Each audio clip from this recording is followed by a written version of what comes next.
The people. Insight. The sounds. Insight. The developments. Insight. This week, Inside takes a look at Ian Anderson, the leader of Jethro Tull, the leader who's survived. To introduce the program, here's Alan Black. Hello. Whether you're an admirer of the music of Jethro Tull or not, you'd be forced to admit that by any standards, their career has been an enormous success. They've released 8 albums, each one has gone gold, each one has outsold its predecessor, and total world sales are in excess of 10 million. On their last American tour, the group played to over 1 million people, including 4 consecutive sellout nights at the Los Angeles Forum, and that's over 70,000 people, and 4 nights in New York. That sort of success puts them in the top echelon of British and American groups, and yet only one person remains from the original group that started out in 1968, Ian Anderson. If there's anything I don't want to reply to, you'll notice me dodging it. It's a very obvious way, but I enjoy dodging. Let the listeners spot the dodges. It's a good game, good game. Well, if you're all ready, I'll serve. Here's the song that brought the group national acclaim in the summer of 1969.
Living in the Past was a top 10 single in 1969, and by that time the group had existed for 18 months. The previous August, they'd been one of the big successes at the National Jazz and Blues Festival held at Sunbury, and it was as a blues group that they'd first started. There were 2 problems about this, one being that they had arrived at the tail end of the British blues boom, and the other was that Ian Anderson had serious misgivings about playing the blues anyway, as we shall hear later. He certainly lays no claim to having been steeped in the blues tradition. My earliest awareness of music was listening to a large and deafening gramophone of the old 78 sort when I was, I suppose, 6 or 7, and hearing jazz, big band sort of music, infectious in rhythm. Beyond that, I have very little interest in music until I was old enough to appreciate music from the standpoint of the imagery associated with the star, in inverted commas.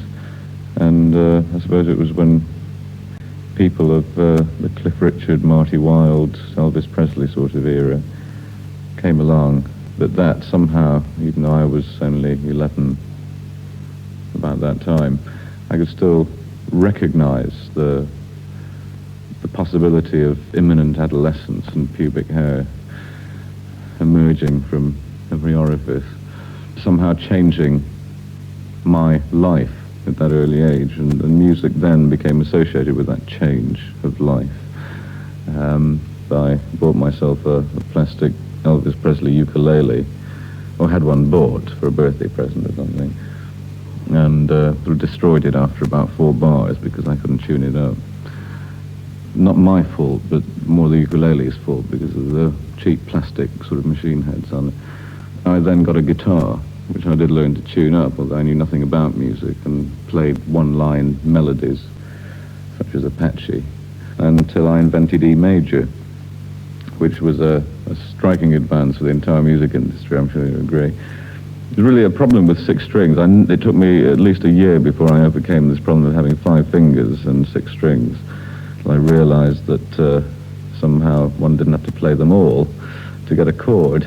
You know, you could just play 2 of those 6 strings in conventional concert tuning of the guitar and still get a chord. And finally, by trial and error, I hit upon the most common of the first inversion chords on the guitar, and then immediately began to compose tunes, obviously very derivative of the mindless pop of the time, which we all enjoyed, and some of us still do, although I'm sadly not one of them. I find, looking back on that, horrendous to think that I actually listened to it, you know. The inspiration to actually play in a group came a bit later, and for slightly different reasons. There was a group called Johnny Breeze and the Atlantics who were in Blackpool and played at a Roman Catholic youth club just next to John's house.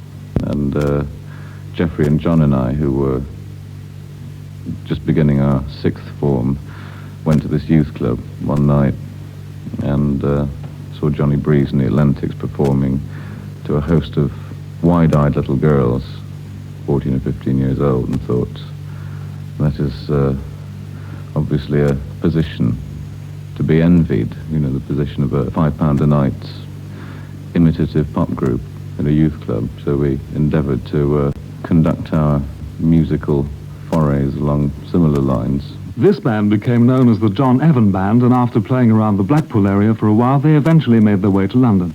They became disillusioned fairly quickly with their lack of success, and all but 2 of the band, Glenn Cornick and Ian Anderson himself, returned north. These 2 teamed up with guitarist Nick Abrams and drummer Clive Bunker, and Jethro Tull were formed. Woke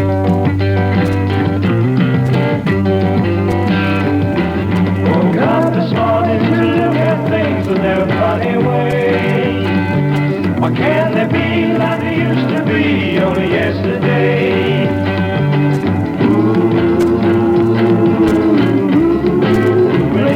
Sunshine day.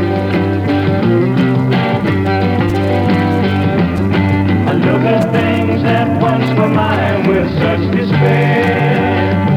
Why do the things I say only fall on empty air?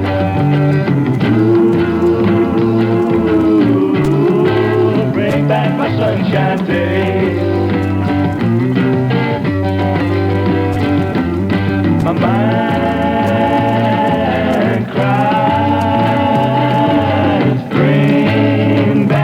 sunshine day.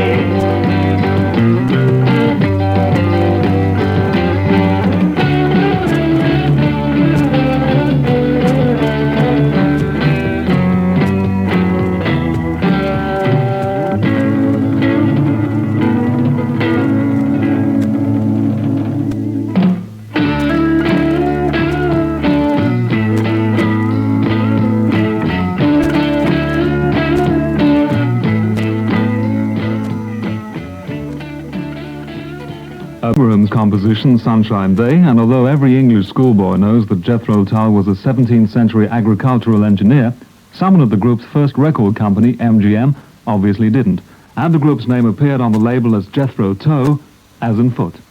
Well, apart from their name and their music, the other thing that drew people's attention to the group was the appearance of the band on stage, particularly Ian himself, who stood for most of the performance on one leg, dressed in a long, shabby raincoat and playing the flute, which he'd got in exchange for his guitar. He insists, however, that none of this was really done for effect. In fact, I mean, in my own case, not wishing, you know, girls to be sobbing their hearts out as they hear this heart-rending tale, But, I mean, I was penniless, and up until Aqualung, in fact, was living in a coal water bed sitter in Kentish Town. Not for any reasons of inverted snobbery, but because it was the nearest thing to home, to security that I had, up until the time that I got married. And I did have those clothes. That's what I wore in the street, that's what I wore on the way to the gig, that's what I wore on stage, and that's what I left wearing. And I'm sure people at the marquee queuing down the road, you know, will remember a sort of shabbily raincoated or overcoated figure sort of ambling up the street with a carrier bag from Woolworths at 4 old P ago, on his way to the gig, and not knowing whether I was doing it on purpose to shock them or whether I was actually just on my way to the gig, which was what it was about. But I mean, that's how I used to be, and possibly that's why people did accept it, because it wasn't really a gimmick, it was for real. I mean, those are the clothes I left home with. You know, some of my father's old clothes, in fact. I mean, he gave me my raincoat. It was his sole contribution to my welfare after leaving home, was a raincoat.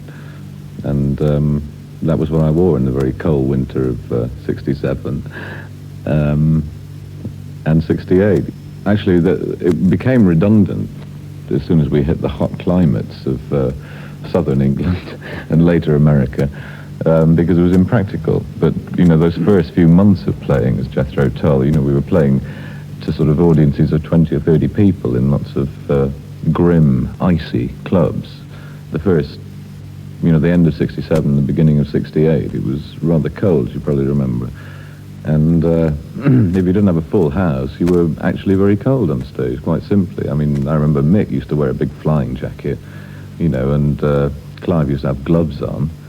Since he only played drums, it didn't matter. That was really the reason for it. I mean, that's how it sort of spilled over onto stage and being part of the performance of songs. So it was part of the show. But, you know, had a very real origin, which I think is forgiving. It wasn't a gimmick, and it certainly was nothing that was devised for us to do by management or anything as a means of getting booked back the following week. I mean, they actually didn't really like that thing, you know, they thought we should be a bit smarter. And, I mean, I was for the axe early on anyway, because they didn't really like the idea of having a flute player in a blues group. It was not the thing, you see. They were advised by one of 10 years after, who they also managed, that flute was not part of the blues scene. You know, it was right out. So it was suggested that I should become rhythm pianist and sit at the back of the stage and let Mick do all the singing. It was a notion that I fought and sat down to write some songs quickly as a means of ensuring that I had something to sing and play on the flute in future.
Ian Anderson's song for Jeffrey, released as a single on the newly formed Chrysalis label in 1968 and featuring Ian on flute and harmonica. As well as being on a single, it also appeared on the group's first album, This Was. So did this Roland Kirk tune, Serenade to a Cuckoo.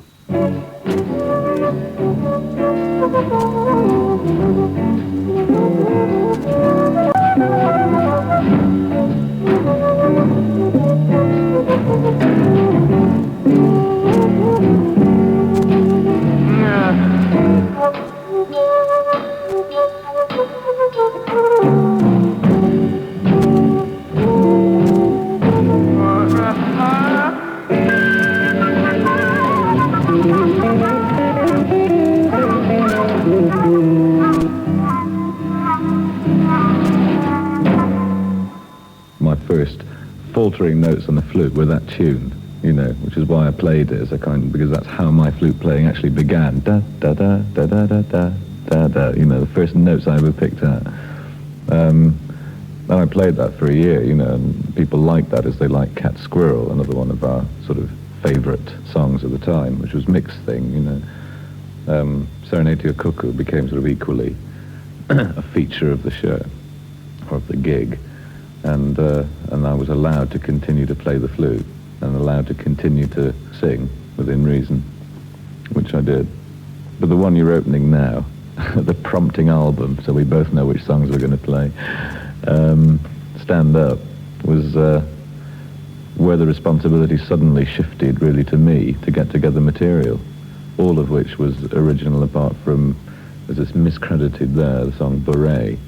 A point I consistently make is not a song of mine, is a deviation from a melody of Bach's, which was called simply Beret.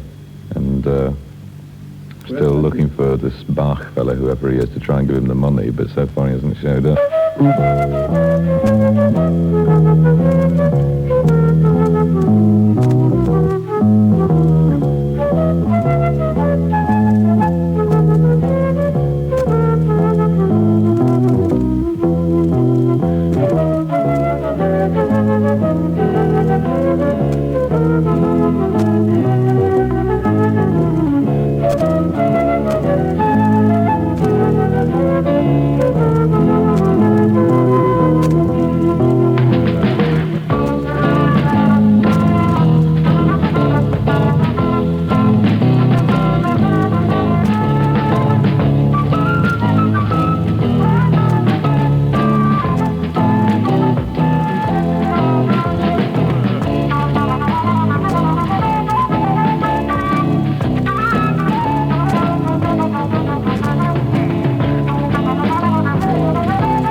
Bourret from the second Jethro Tull album, Stand Up, by which time the group had already undergone its first personnel change. Martin Barr had replaced Mick Abrams on guitar.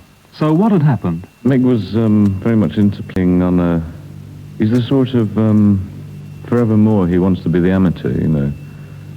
I don't mean amateur in a derogatory sense, just that he doesn't want to be committed to a full-time obligation to play either for other people in a group or for the public or whatever, and he was very much into doing 3 nights a week near London, and no more, you see. So it got a bit difficult because the rest of the guys really wanted to play as many gigs as we could find. We were doing, you know,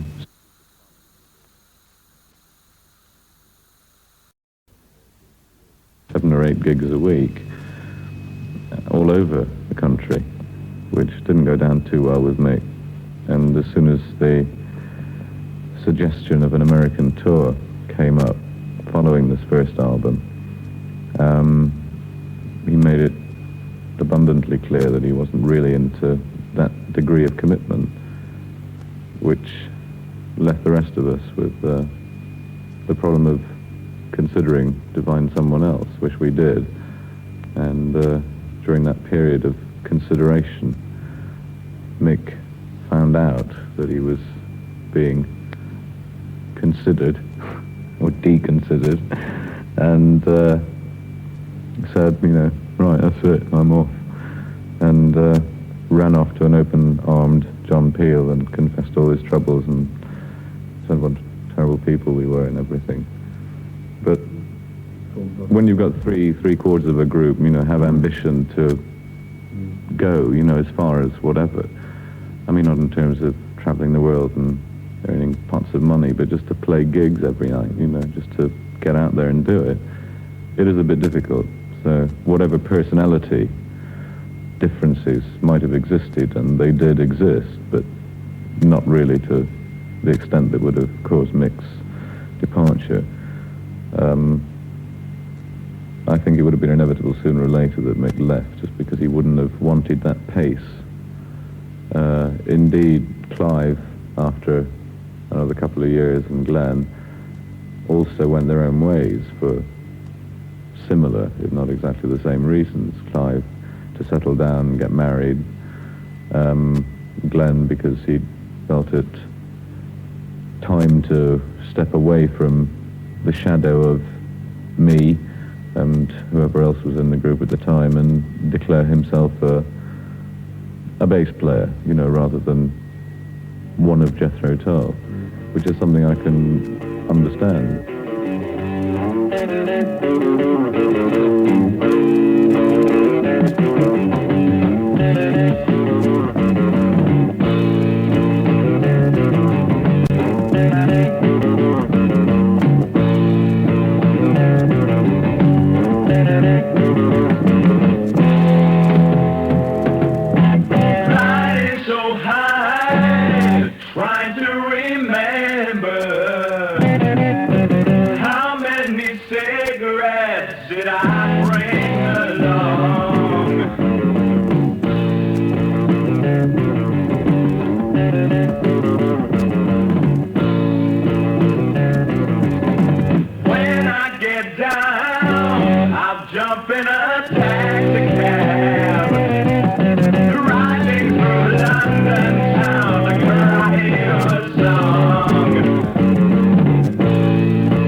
Cry You a Song from the group's third album, Benefit, released in 1970, and listening to Ian's lyrics on that song, it's pretty obvious that he himself was beginning to suffer from the rigors of touring. I was nearly going to leave the group because it was getting very detached from what it's really all about, is going on and playing, you know, for amusement, as well as other people's. It was becoming, you know, very mechanized, very arduous because of the poor quality of hotels and travel that we could afford. In that time we were doing the vast American continent and sort of finding it physically very wearying. But I think there definitely came a change, you know, shortly after that, when we decided that the extra expense of decent hotels, I mean of the Holiday Inn sort of standard, as opposed to the cheapo places we were frequenting. It was well worth, in the long run, to spend that bit more money and to travel first class on domestic flights in the States and so on, simply because you could actually sleep, you know, you could actually get your coffee first, and those sort of little things, they certainly made it really different. I'm not an advocate of the sort of five-star luxury hotel system, and we all find that a little embarrassing, as I'm sure most people do. But certainly that comfort thing made up for it a lot, and I now find that I enjoy touring and travel from all points of view. I mean, I actually enjoy flying, but if I get stuck way at the back there, you know, with like 3 kids on either side or something in the back of a jumbo, I mean, I'll go crazy. Just sitting up at the front, it's like blowing a lot of money just to sit up there at the front, but I've got to sit up there at the front. That's the only way that I cross the borderline between it being a nightmare and being reasonably pleasurable to be sitting up there and reading a book and breathing fresher air. You know, it really is as simple as that. It sounds ridiculous, but this is, you know, the ritual of jumbo travel demands going the whole way if you're going to arrive intact mentally at the end of it all. It's a luxury which we have to afford, you know. I'd rather sell half the PA than have to fly second class again, believe me. Well, having resolved some of the problems of life on the road, the group came up with their 4th album, Aqualung, referred to by many people, including the group's record company, Chrysalis, as the first of Jethro's concept albums. Ian begs to differ. Well, it was never a concept album. It was just something that, you know, as this album I'm making now has a sort of a feeling about it, you know, which one might embody in an album cover or whatever, but the idea of it being a concept album is something that eludes me completely as to why people should have taken it that way. I mean, I also find it hard to consider Sgt. Pepper as being a concept album. It seems a bunch of songs that have obviously been recorded in one place at one time with the same bunch of people, and they were into a certain feeling, certain subjects for songs. But concept album, you know, it's a meaningless phrase unless you're talking about whole musical works, you know, whole lyrical works or something of that sort. So I don't see that it was. So I think it has probably the biggest collection of reasonably good material on any one album that we've done. But the actual recording of it was fraught with problems because we'd moved away from the studio that we had been using to a different studio for that album. And it was a fairly newish studio, and the sound replay of all the tapes, you know, led you to believe one thing, and as soon as you took it out of the studio, you found it was disastrously different.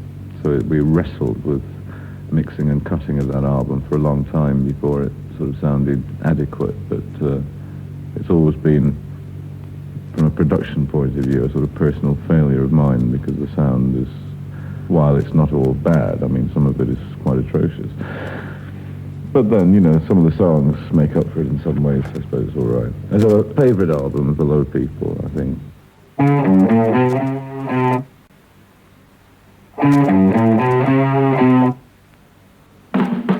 Sitting on the park bench, eyeing little girls with fatted and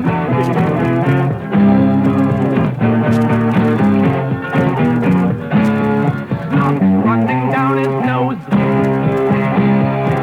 greasy fingers smearing shabby clothes.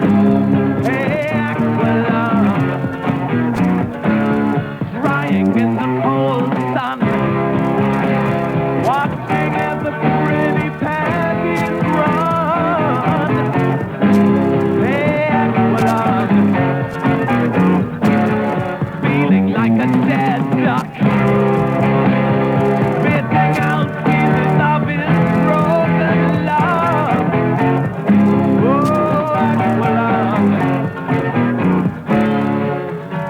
sun streaking cold, an old man wandering lonely, taking time the only way he knows. Their curtain bad as it bends to pick a dark end. It goes down to the bark and warms his feet.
back's hurting fast as he bends to pick a doggin.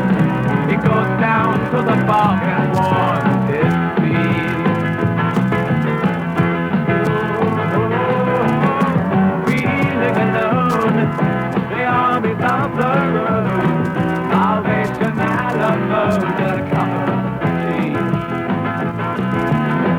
Aqualung, my friend, don't you start away uneasy. Your poor old son, you see, it's no good to be.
Aqualung, my friend, don't you start away uneasy. Your poor old son, you see, it's only me.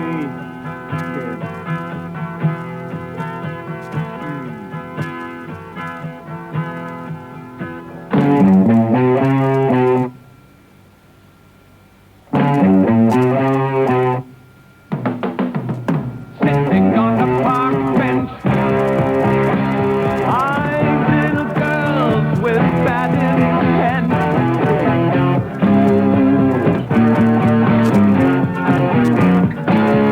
Snot running down his nose,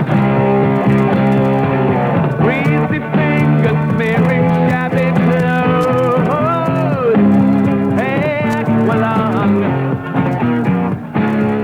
drying in the cold sun, watching as the pretty panties run. Hey, Aqualung, feeling like a dead duck, spitting out pieces of his broken luck. Hey, Aqualung,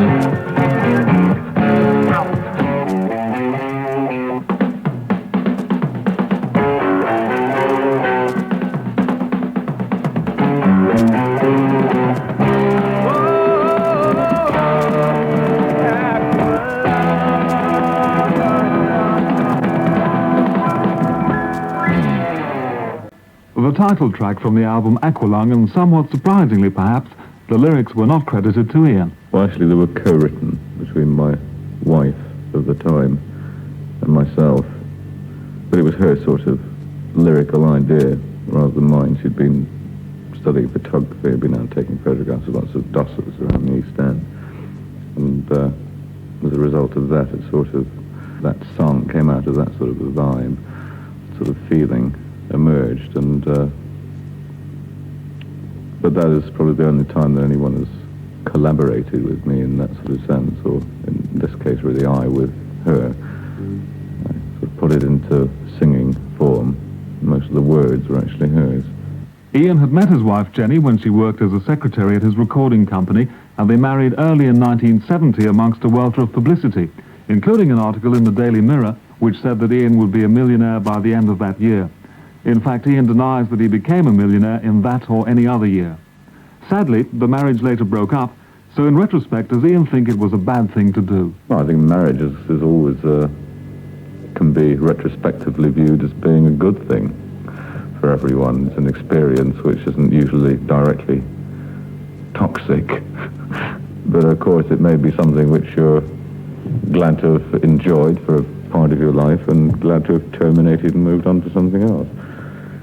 I don't hold many feelings about marriage in general, other than it's obviously important to do it for the two people concerned and not for either society at large or for the secular parts of society spawned by religion or social habit. And it's not good to do it for one's parents or friends who expect it of you. You know, the onlookers, in other words, are the ones who tend to destroy marriages rather than the two participants, assuming there are only two. In my case, there were. But, you know, it's quite clear that a lot of people get married really because it seems the next step in a relationship. In fact, a relationship is already crumbling when marriage looms up as being a savior, perhaps. So the next step to continue, you know, on this sort of very vertical road, you know, beginning pulling a bird, buying her a drink, kissing her goodnight, buying her breakfast, you know, whatever you go through, the marriage tends to fit along in one of these sort of escalating moves that you make in some kind of obscure parlor game. And it's silly. I know in a lot of cases marriage tends to occur at the point where relationships are actually getting a bit tricky, when there seems nowhere left to go, because you're actually finding it difficult to conduct a relationship under the present circumstances of non-marriage, whatever they might be. People feel obliged to do it because we haven't tried that yet, and maybe things will get better, even better, or maybe just better if they do it. And it's clearly the wrong thing to do. I think in my case, I thought I'd better do this, actually, see where this particular road goes. But it wasn't the right thing. It wasn't a bad thing, but, you know, shouldn't really have done it.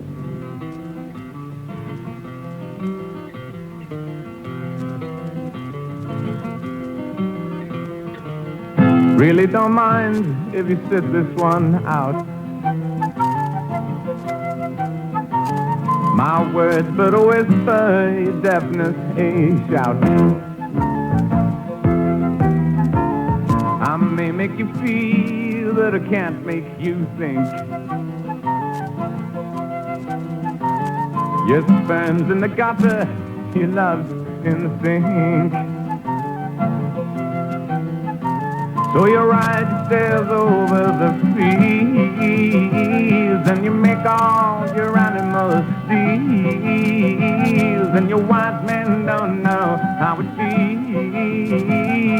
feels to be thick as a brick.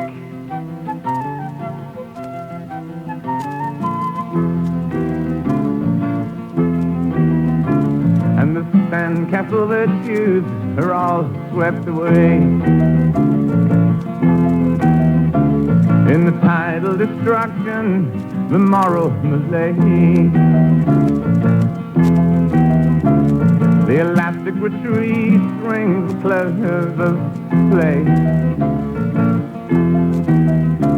as the last wave uncovers the newfangled way. But you need to the one at the heels, and your son can rapidly feel, and your wise men don't know how it feels. The opening of the group's fifth album, Thick as a Brick. The sleeve for the album was designed as a local paper, the St. Cleeve Chronicle and Linwell Advertiser, and the record contains two sides of continuous music based on a poem by Gerald Little Milton Bostock. I can distinctly remember, actually, I received a letter from somebody in which there were a few words that I put down the letter, I picked up the guitar, and this one sentence, you know, evolved itself into the first few bars of Thick as a Brick. And I just got this sort of picture in my head and just carried on. I mean, it's obviously obscure. It's obviously confused and confusing, but nonetheless it is an honest version of my mental movements at the time, you know, in terms of feelings or whatever. And I didn't stop writing that song until I got to the end, the end of side 2, I mean. It just evolved into a long thing, and it was the natural way to record it. But who was Gerald Little Milton Bostock supposed to be? Well, it's a personification of my idea of what I was when I was that age, sort of having high-flown ideas, being pretentious, presumptuous, and, bit of a sort of snotty little kid, probably, and being told to behave like a child. Too often, when I was ready to begin behaving like what I thought a grown-up should behave like, But that's really not a reflection of my parents or anything of that. It's more of a whole sort of social disease that we insist on treating our children like children long after they become adults, or long after they have the capacity to become adults. But an awful lot of children start to create much earlier than we recognize, because we forget what it's like to be that old. It's a terrible part of growing up. The Peter Pan in me is constantly sort of asserting itself and saying, hey, wait a minute, remember when you were like that? Do you? Do you really remember? You think you do, but it's hard to get back there sometimes.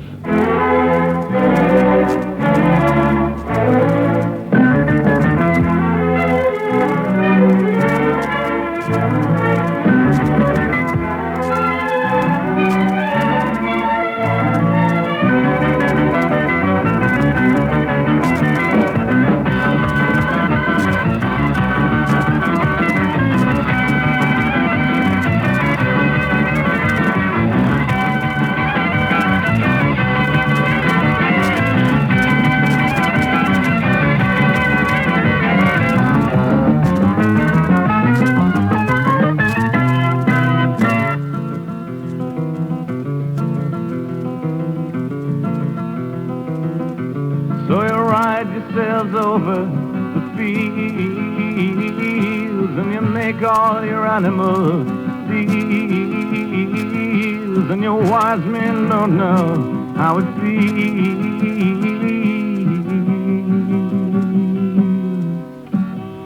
You're thick as a brick. Perhaps one of the more unusual aspects of the album is that the sleeve contains a review of the album itself that is not entirely uncritical, purported to be written by Julian Stonemason, B.A. But who really wrote the piece, one might ask? Me, based as all reviews are on a slight degree of truth, however marginal, but obviously a personalised truth, and containing also a lot of personalised lies, for want of a better word. People are so subjective, but only to a certain degree. They insist on pandering to the public or the audience, hence the attitude of some writers in the press, where they're set out deliberately to entertain, and it's fashionable to entertaining in a carping, hypercritical way at the moment. That's what people are amused by, as they're amused by Monty Python, etc. But I don't believe the Monty Python approach to humour has any part of the music business, because it's in the hands of bungling amateurs. It does become actually just rather tedious, and it works on a very low level. I find it, really very redundant very quickly. I mean, I'm full up to here, with the New Musical Express's dim-witted attitude towards the public that they purport to serve, which I just think is completely wrong. I really don't think they have the vaguest idea, and I've talked to them about this, that they just don't understand what it is people are interested in reading. And by virtue of giving them this and only this, choice is precluded. Adverse criticism is something that artists rarely take kindly to, and Ian is no exception. The release of A Passion Play in 1973 was not exactly welcomed with open arms by most reviewers. By and large, I received very bad reviews, and obviously there are, those bad reviews which are where the reviewer justifies his opinion by giving realistic, critical appraisal, which is something which I can occasionally be thankful for, because I learn a little about myself and what I do by reading such things. But obviously, for the most part, I'm going to take at least a defensive and sometimes an offensive stand towards that, because I feel, again, a lot of people, a lot of the time, write to be clever, controversial, witty, have a go, pull down the pillars of rock society that they initially delighted in helping to lay the foundations for. There are some people who I think it is generally agreed throughout the music business, you know, just really have it in for some of us, you know. They consistently display that sort of attitude, and I think it's sad that those people don't feel a little bit more responsibility, because it doesn't do anyone any good, you know. The readers don't like to hear that someone they're particularly fond of is being sort of bad-mouthed openly and publicly. They don't like to, I mean, you wouldn't like to read that your favourite footballer, you know, was actually a really bad player, but in fact he's still going out and scoring goals every weekend. You know, I mean, I'm going out and scoring goals every night of the week when I'm on the road, playing to more people than almost anyone else. And I'm still scoring those goals, you know. And they're not penalties either, you know. They're starting right at the goal mouth and working my way up the field every night. I've still got to do it. It's not easy. It's not all made for me, you know. I've got to go out there and work. Do you still see me even here? The silver cord lies on the ground, and so I'm dead. The young men say head over the hill, not a wish away. My friends as one all stand aligned, although their taxes came too late. There was a rush along the Fulham Road. There was a hush in the Passion Play.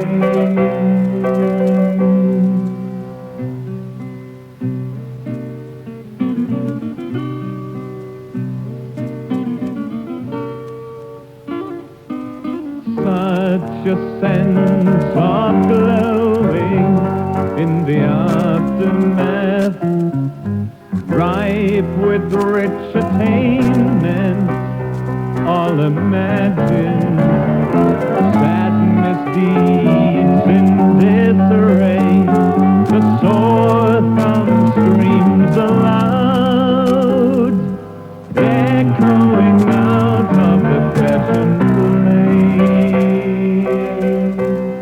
All the old familiar choruses come crowding in a different key. Melodies decaying in sweet dissonance. There was a rush along the Fulham Road into the ever-passion play. The Passion Play music, you see, was actually derived from an abortive attempt to record an album at the Chateau d'Hérouville in Paris, which was to be a double album of songs, you know, sort of single songs. There was quite a lot of material, and that was fraught with technical problems, usually with constant breakdowns in that studio, and the atmosphere was dreadful, you know, because I mean, John was sleeping virtually in a corridor, you know, sort of to get from my room or Martin's room, and I mean, Martin was having to share with Geoffrey, you know, and I mean, like for 3 or 4 weeks solid, it's a bit much, you know, when you just can't get any privacy, and you have to go from our bedrooms, you had to walk through John's bedroom in order to get out. There's no privacy there at all, and the food was great the first few days, and then after a few more days you realise you're eating a sort of rehash of, you know, last Friday's meal, and it gradually deteriorated until everybody was, you know, down with one kind of illness or another. It subsequently closed. It is now reopened under different ownership. But I mean, it was not the jolly picture painted by Elton John or Brian Forbes in that documentary. It was actually a horror of a place. Or maybe the other people don't have such normal taste as we do, but you know, we do like to sleep on our own when we're working and eat reasonably well. So it was a bit rough there. And the music was a bit rough there, because when we took the tapes back to London for mixing, it was quite evident that, you know, on the 16-track tape there was not the sort of quality or the atmosphere that we'd been looking for by going there in the first place to record. So we decided to redo the album quickly in London from scratch, and I rewrote hastily, using some of the bits of music from one of the tracks on this double album, a complete new thing, which was Passion Play. And it was done rather quickly, in the sense that, you know, it was written in a sort of week or two, and arranged and rehearsed and recorded sort of all within the space of a month, which is sort of fairly fierce going from, you know, from scratch. But at the time we were all very, you know, very high energy-wise on doing it and doing it well. So from the group's point of view, it was a very good recording, a very good sort of hard-hitting thing for us. You know, we all got very involved. And well, a bit surprised, you know, that some people didn't like it very much. Originally, Ian intended to develop a Passion Play into a full-length feature film, and actually wrote a script and discussed it with actors and directors, but mainly through reasons of finance, this eventually fell through. In the meantime, the group once again took their new music on the road, and despite sellout shows both here and in America, the harshly critical reviews finally got to the group, and they decided to discontinue live performances, ironically at a time that a Passion Play was at the top of the American album charts. As the Melody Maker headline put it, Jethro Retire Hurt. When we packed it all in, it was really for the sole reason that it was very necessary for us all not to belong to anything, if only for a few days, which in fact is all it was. But, you know, we had to actually turn around to each other and say, okay, Jethro Tull is no more until we decide we want to do it again. And, you know, after a boring weekend or whatever, restful weekend perhaps, I can't remember, we were all on the phone to each other booking sessions for a new album. So, I mean, it was obviously a make-believe disintegration, but one which had a definite therapeutic value for everyone, since it allowed just for a brief few hours that illusion of not having to be responsible. You know, for me not to have to be responsible and bear that terrible weight of responsibility for my part of the group's affairs, and for each of them not to feel that they had to do what they have to do every day, every time we go on stage, every time we come into the studio. It is a horrific responsibility we have to each other.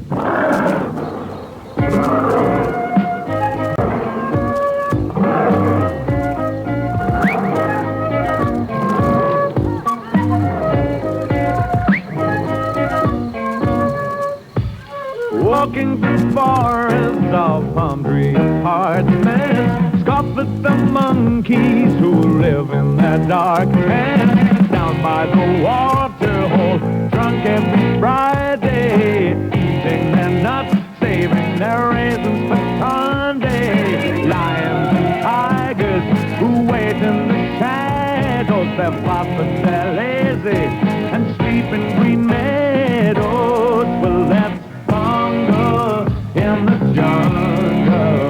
Well, that's alright by me, yes. Well, I'm a tiger when I want love, but I'm a snake if we disagree.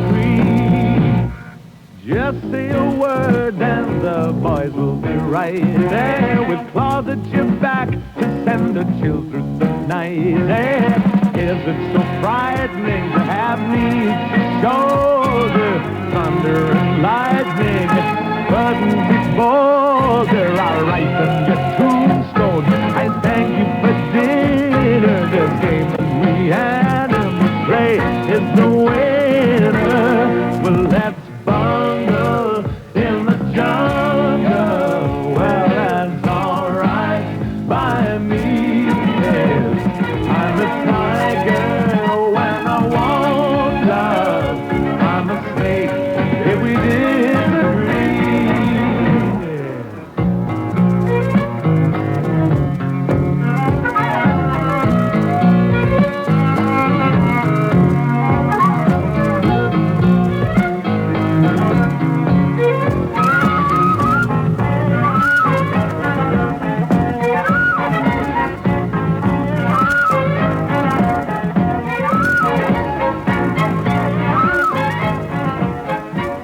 Jungle in the Jungle was on the last Jethro Tull album, War Child, and when Ian insisted that it should be released as a single in America, it shot straight into the top 10 and his judgment was proved right. Incidentally, he lays no claim to understanding the British singles market and would prefer not to have singles released here. In an article in The Guardian, Robin Denslow once described Ian Anderson as the British Zappa, and certainly they both share the same single-mindedness of purpose in the rigorous pursuit of their own very individual forms of music. Ian Anderson not only writes and performs the music for Jethro Tull, he also produces the albums from beginning to end, which includes checking all the masters before any records are pressed. Perhaps the two main differences between Ian Anderson and Frank Zappa is that Jethro Tull have found wider commercial success with their music and have had fewer personnel changes in the process. But the same single-mindedness that I mentioned just now can sometimes lead to accusations of ruthlessness. So does Ian Anderson see himself as being ruthless? Only if we're pressured to the extent of my looking at the watch and saying, well, that's got to be the one. And they say, oh, can we do another one? No, that's it. You know, got to go with that one. You know, or if we're doing rehearsals for a concert tour or something, I say, I can't play that. I need more time to practice it, you know. Well, change the part, simplify it.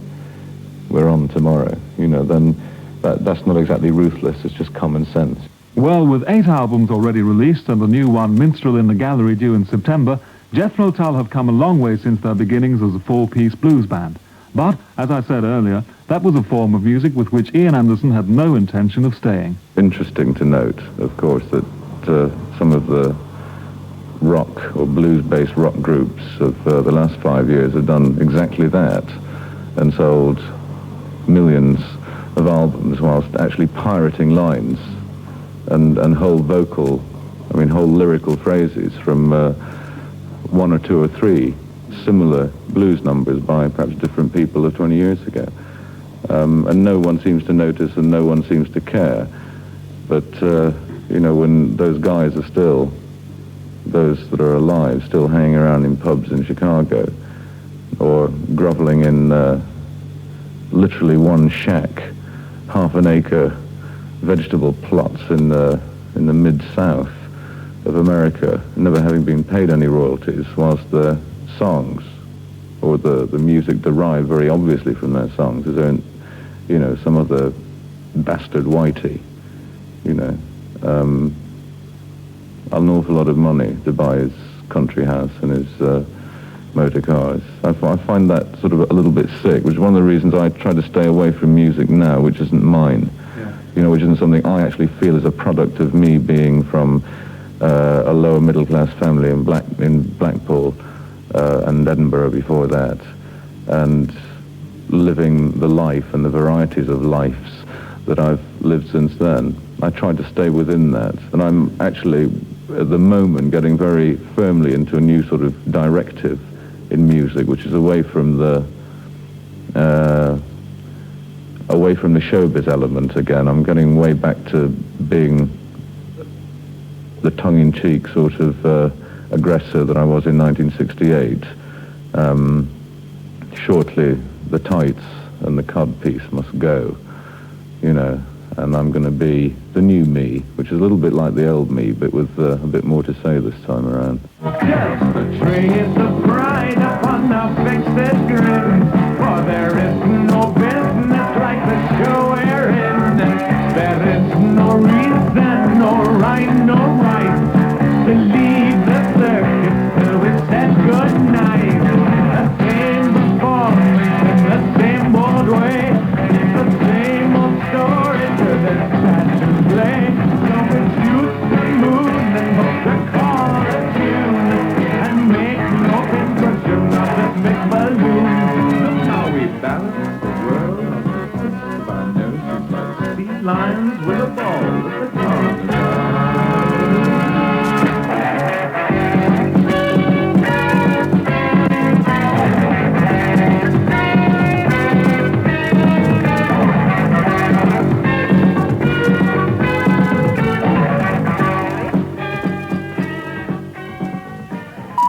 Insight on Ian Anderson of Jethro Tull was introduced by Alan Black and written and produced by Jeff Griffin.